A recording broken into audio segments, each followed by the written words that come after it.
नमस्ते दोस्तों, मैं लोकेश अग्रवाल आपका वर्ल्ड विजडम हब चैनल में आपका स्वागत करता हूँ। आज के मॉडर्न वॉरफेयर में जिस देश के पास सबसे अच्छा फायर पावर है और स्ट्रेटेजी होती है वही जीतता है। और आज इंडिया ने फ्रांस को एक ऐसा ही एक पावरफुल वेपन ऑफर किया है जिसे कहते हैं Pinaka multi barrel rocket system. पर लेकिन सवाल ये उठता है कि फ्रांस को पिनाका की जरूरत क्यों पड़ गई। हम तो खुद फ्रांस से वेपन इंपोर्ट करते हैं, फ्रांस भला इंडिया से क्यों देगा। और क्यों पीएम मोदी ने खुद फ्रांस की आर्मी को इंडिया आकर इसे टेस्ट करने के लिए इन्वाइट किया है। ये सिर्फ एक मिलिट्री डील ही नहीं है बल्कि एक जियोपॉलिटिक्स, ट्रेड और हिस्ट्री से भी जुड़ा हुआ है। चलिए इस कहानी को डिटेल में समझने की कोशिश करते हैं। पिनाका जो एक indigenous multi barrel rocket system है जो डीआरडीओ ने डेवलप किया है, इसकी वैसे तो शुरुआत होती है 1999 के कारगिल वॉर से, जब इंडियन आर्मी को एक ऐसे वेपन की जरूरत थी जो कि क्विकली एनिमी पोजीशन को डिस्ट्रॉय कर सके। ये सिस्टम 44 सेकंड में 12 रॉकेट फायर कर सकता है और इसके 3 वेरिएंट्स आते हैं, मार्क 1, मार्क 2 और मार्क 3 अभी डेवलपमेंट में है। इंडियन आर्मी के लिए ये एक ट्रस्टेड और पावरफुल सिस्टम बन चुका है और फ्रांस भी इसे शामिल करना चाहता है। फ्रांस की आर्मी अभी तक LRU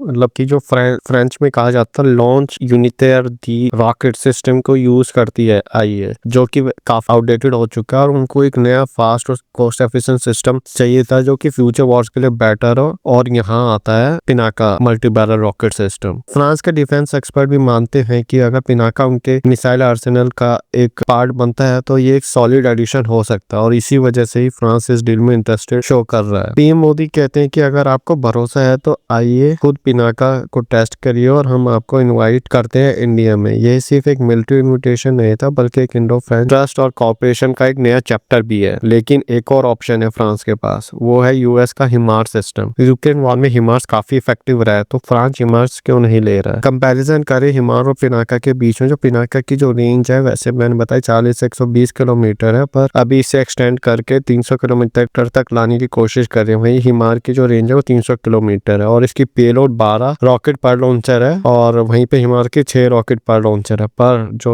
रीलोड टाइम है वो बहुत ही फास्टर है पिनाका का एज कंपैरिजन टू हिमार का। और कॉस्ट भी, जो हिमार की कॉस्ट है वो $5 मिलियन पर सिस्टम है और वहीं पे जितनी का एक रॉकेट हिमार का आता है वहीं पे पूरा का पूरा पिनाका सिस्टम आ जाता है। तो फ्रांस को ऐसे सिस्टम की जरूरत है जो कि उनके नीड्स को फुलफिल करे बिना बजट को ओवरलोड करे, और यहाँ पे पिनाका एक स्ट्रॉन्ग ऑप्शन बनता है। अभी मोदी जी अभी फ्रांस में एक जगह कहते हैं जहाँ पे उन्होंने इंडिया का कॉन्सुलेट खोला है और उस जगह का नाम है मार्सेल। मार्सेल का भारत से एक और गहरा कनेक्शन है जो कि है वर्ल्ड वॉर 1 और वर्ल्ड वॉर 2 के दौरान वहाँ पे जो एक स्ट्रेटेजिक पोर्ट था जहाँ से अलाइड फोर्सेस अपना ऑपरेशन चला रहे थे और यहाँ हजारों इंडियन सोल्जर्स भी वहाँ पे जाके लड़े थे। रिसेंटली पीएम मोदी ने मार्सेल विजिट किया और वहाँ पर उन इंडियन सोल्जर्स को ट्रिब्यूट किया जिन्होंने वर्ल्ड वॉर में अपनी जान दे दी थी। ये सिर्फ एक हिस्टोरिकल मूवमेंट ही नहीं था बल्कि इंडिया और फ्रांस के बीच के एक पुरानी दोस्ती की भी ये की नई पहचान थी। लेकिन इंडो फ्रेंच पार्टनरशिप सिर्फ डिफेंस तक ही सीमित नहीं है। एक और बड़ी डेवलपमेंट हो रही है जहाँ पे फ्रांस चाहता है कि मार्सेल, जो कि फ्रांस का एक बिगेस्ट पोर्ट है, India middle east Europe economic corridor से जुड़ जाए। तो अभी जो आईमैक है वो इंडिया से होते हुए, मुंबई से होते हुए UAE, Saudi Arabia, Jordan and then Israel के पोर्ट से होते हुए यूरोप के अंदर शामिल होगा। तो अगर मार्सेल इस कॉरिडोर से जुड़ता है तो ये इंडिया के यूरोप के लिए एक बिगेस्ट ट्रेड हो सकता है, क्योंकि मार्सेल पोर्ट से स्पेन में भी जाया जा सकता है, बड़ी बड़ी इकोनॉमी वहाँ पे और जर्मनी भी है। वहीं पे अगर यूरोप के उस साइड से जाया जाएगा ग्रीस के